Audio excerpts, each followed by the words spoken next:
পরিবর্তন news channel, আপনার কণ্ঠ, আপনার পছন্দ। নমস্কার, পরিবর্তন নিউজ চ্যানেল আপনার স্বাগত আছে। নতুন আপডেট জন্য চ্যানেলকে লাইক, সাবস্ক্রাইব, কমেন্টস করুন। আজকে আপডেট আজ পশ্চিমবঙ্গ কংগ্রেস নতুন সভাপতি শুভকর সরকার, সামনে বড় পরিকল্পনা। পশ্চিমবঙ্গ কংগ্রেস হাতে লকিরে, যা বলা হয় ভাগ্যকে পরিবর্তন করতে। পশ্চিমবঙ্গ প্রদেশ কংগ্রেস কমিটির নতুন সভাপতি হলেন শুভঙ্কর সরকার। পদভার গ্রহণ করতে আরজি কর কাণ্ডের মহিলা মৃত্যুকে শ্রদ্ধাঞ্জলি 1 মিনিট নীরবতা পালন করেন। সংগঠনকে শক্তিশালী করা এবং মিশন পশ্চিমবঙ্গ 2026 এটি একটি বড় চ্যালেঞ্জ স্বীকার করে, সফলতা অর্জনই মুখ্য উদ্দেশ্য। সংগঠন কর্মী, কার্যকর্তা, প্রাক্তন সদস্যদের পাশে রেখে পরামর্শ গ্রহণ করে সংগঠনকে শক্তিশালী করার চেষ্টা থাকবে। গঠবন্ধন শুধুমাত্র নীতির উপর নির্ভর করবে। সাধারণ মানুষের কাছে সব সময় দরজা খোলা থাকবে।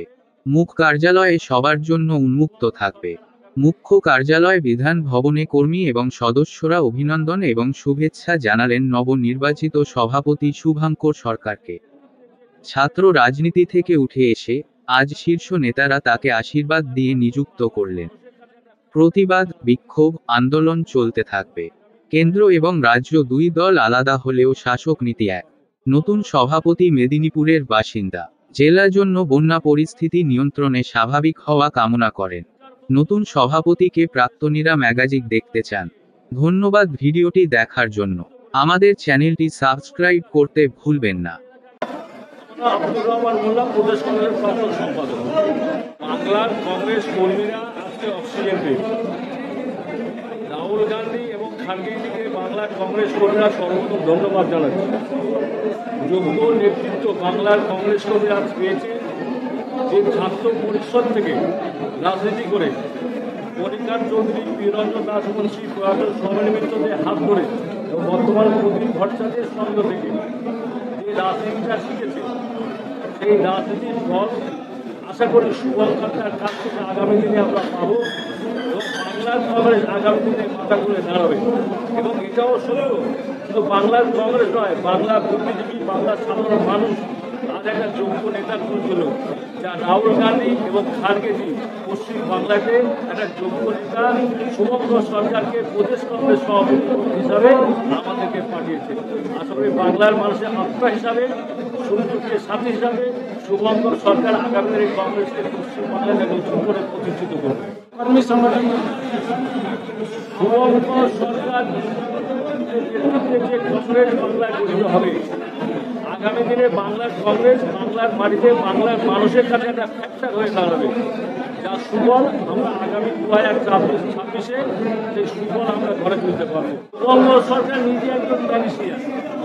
ছাত্র রাজনীতি করার সময় কলেজে কেটে গেছে, শিক্ষার প্রতি সংঘবদ্ধ জীবন দেশপ্রেমের পতাকার তলায় দাঁড়িয়ে যে ছাত্র পরিষদকে উজ্জীবিত করেছিল এবং পরবর্তীকালে প্রত্যন্ত এলাকা গ্রাম বাংলাদেশের মানুষের কাছে গিয়ে শুভঙ্কর সরকার যেভাবে দাঁড়িয়েছে, শুভঙ্কর সরকার একটা ম্যাজিশিয়ান।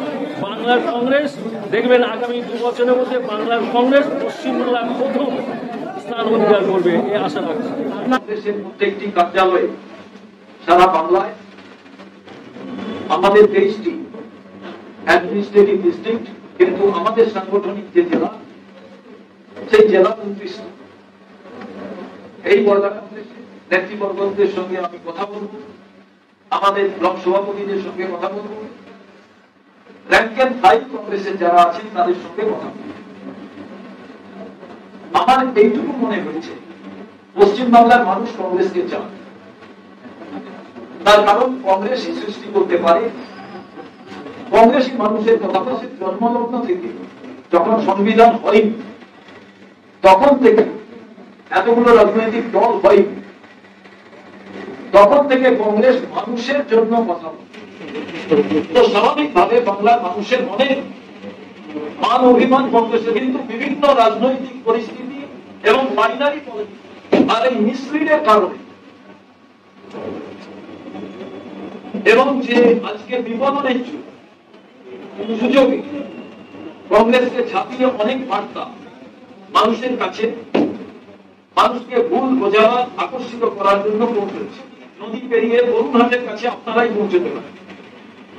আরেকটা পারে প্রশাসন, আরেকটা পারে সংগঠন। এবং আপনাদের মাধ্যম দিয়ে যে খবর পৌঁছবে, অ্যাডমিনিস্ট্রেশনের মাধ্যম দিয়ে যে খবর পৌঁছবে, আর আমার সংগঠনের মাধ্যম দিয়ে যে খবর পৌঁছবে, রাজনৈতিক দলকে সমর্থন করা সমর্থক হিসেবে যে মানুষটি সিদ্ধান্ত নেবে, আমার সেখানে একজন প্রতিনিধি প্রয়োজন। এই কাজটি সর্বভারতীয় কংগ্রেস কমিটির কাছ থেকে নির্দেশ হিসেবে দেওয়া হয়েছে। জননেতা রাহুল গান্ধী, কেসি বেণুগোপাল, আমাদের যে অভিজ্ঞ নেতৃবর্গ আছে, কি করে আগামী দিনে কথা বলবো এবং এটা ইতিহাস। আর সেই কারণে কংগ্রেসের ছাত্র যুব তারা যথেষ্ট ভাবে তাদের পোটেনশিয়ালিটি আছে যে আজকে মানুষের মধ্যে তার থেকে বড় প্রশ্ন রাহুল গান্ধী সেই সৌরভাবকে সঙ্গে নিয়ে যে কাউকে আমরা ভয় দেখাবো না, গান্ধী ভাবে মনে করি মানুষ যেটা চাই আমরা তার সঙ্গে সেই আদর্শ নীতিকে সঙ্গে নিয়ে কংগ্রেসের আদর্শ নীতিকে যাতে মানুষ ইন্দিরা গান্ধীর মধ্যে নিচে কিছুক্ষণ ফটো নিচে কিছুক্ষণ বসে আর এই প্রদেশ দপ্তরে যখন ঢুকেছি ডান দিকে বিধান রায় যে কোনো রাজনৈতিক দল হতে পারে, সেটা সত্যি নয়। তার মায়ের পেটে হয়তো স্তব্ধ হয়ে থাকতে হবে। এই রাজ্যে কৃষি হবে, এই রাজ্যে গ্রামীণ হাসপাতাল হবে, যেটা কংগ্রেস তৈরি করেছে। কংগ্রেস আইন শৃঙ্খলাটা এই জায়গায় কখন ফিরবে বা মেয়ে আদৌ ফিরবে কিনা, এই জায়গায় দাঁড়িয়ে আমার মনে হয়েছে বিরুদ্ধে কংগ্রেস কর্মীরা তারা সজাগ থাকবেন এবং আমরা আমাদের পুজোর আগে প্রত্যেকের সঙ্গে কথা বলে যে আমাদের সিদ্ধান্ত অনুযায়ী এবং রাহুল গান্ধীর লাগাতার আমি শুভঙ্ক সরকার সভাপতি, আমি নয়, আজ থেকে আমার স্লোগান আমি নয় ওই, সবাইকে আমরা কর্মপন্থা ঠিক করবো। কোন সিদ্ধান্ত নেওয়া হলো সভাপতি আমাদের সিনিয়র লিডারশিপ তারা তো জানাবেন, কিন্তু তার আগে আমাদের নেতৃবর্গ বসে ঠিক করবেন পার্টি লাইন, পার্টি পরিচালিত হবে। এইটুকু বলে আপনাদের কাছে চিরঞ্জন দাস সবাই কিন্তু আমার দলে অনেকে নেই, তারা চলে গিয়েছে, এদের সঙ্গে কাজ করার আমার অভিজ্ঞতা আছে। যে আজকে জোট রাজনীতি যে আমার যাত্রা আমি শুরু করলাম, আপনাদেরও সহযোগিতা চাই।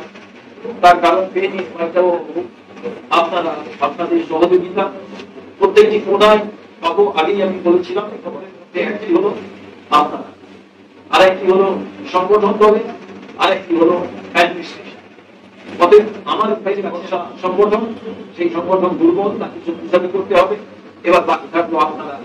অতএব আপনাদের আর ক্যামেরা যদি নিশ্চিত ভাবে সঠিক তথ্যকে বহু জায়গায় তুলে আপনারা এমন কাজ করেছিলেন, আগে মানুষ আপনাদের কথা নিয়ে চর্চা শুরু হয়েছে এবং সেখানে অন্ধকার থেকে আলোর দিশা দেখা যায়।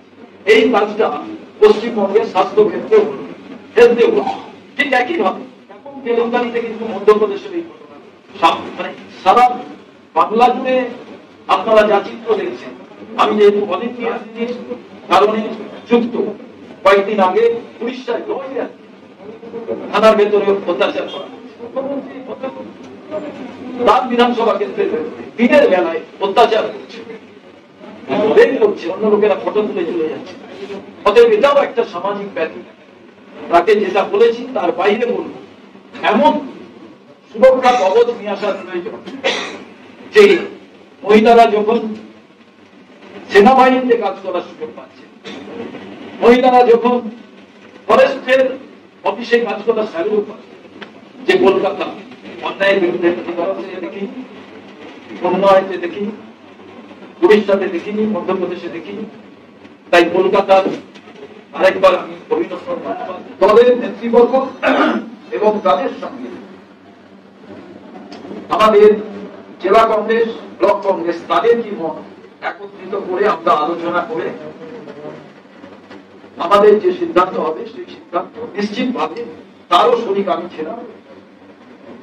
কিন্তু আমি মনে করি আগামী দিনে আমার কাছে প্রায়োরিটি একটাই, এটা কোনো বিষয় নয়। আপনারা যে যে চ্যানেল থেকে এসছেন সেই চ্যানেলে আরএসএসের যে বিচারধারা তার বিরুদ্ধে সারা ভারতবর্ষে বিভিন্ন মতের বিভিন্ন দর্শনের রাজনৈতিক দল একত্রিত হয়ে ইন্ডিয়া প্ল্যাটফর্ম, সেই ইন্ডিয়া প্ল্যাটফর্মের শরিক আমার রাজ্যের দুটি রাজনৈতিক দল, একজনের সঙ্গে আমাদের আলাদা কিছু, আর রাজনৈতিক দল হিসেবে রাজনৈতিক দলকে চালনা আলাদা কিছু।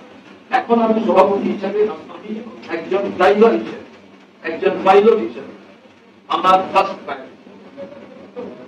সরকার চলে যাবে, কিন্তু এই সময়কার যারা ছাত্রছাত্রী পাস করেছে তারা শিক্ষক মানে শিক্ষার সঙ্গে তাদের তো বহু লোকের কাছে পরীক্ষা দিতে হবে। সেই জায়গায় কোথায় যেন আজকে দেখা যায় যে তৃণমূলই ওষুধ, যার ওষুধ, তার বিরোধিতা নিশ্চিত হবে। দুর্বল হবে ওষুধের বিরোধিতা, শক্তিশালী হবে আপনার দেহ যদি ইমিউন পাওয়ার থাকে। এই দুটো সরকারের বিরুদ্ধেই আমাদের তাদের কর্মকাণ্ড, তাদের সরকার চালাবার অভিমুখ জওহরলাল নেহরু তখন ভারতবর্ষে, আমি মনে করি নেতারা কি করছে, নেতারা যদি এই রকম কোন খারাপ কথার প্রতিবাদ না করেন বুঝতে হবে সেই দলের সেটা কি সফল হয়ে যায়। আর কোন সফল কথা কেমন ভাবে বলছেন এটা প্রশ্ন নয়, কি কথাটা বলছেন এটা প্রশ্ন। অতএব আমার কাছে মনে হয় রাহুল গান্ধী এই কারণে একটু সুযোগ দিয়েছেন, গান্ধীজিও এই কথা বলছেন, চরম হয় ভীতি দেখালেও আপনাকে আমি বলি, হয় আস্তে আস্তে কেটেছে, তা না হলে রাত দখল এত হতো, আন্দোলন করতে হতো না, বাংলায় এই কালো দিন দেখতে হতো না। এই মেয়েটিকে আমাদের হাতে কলুষিত হয়ে গেছে।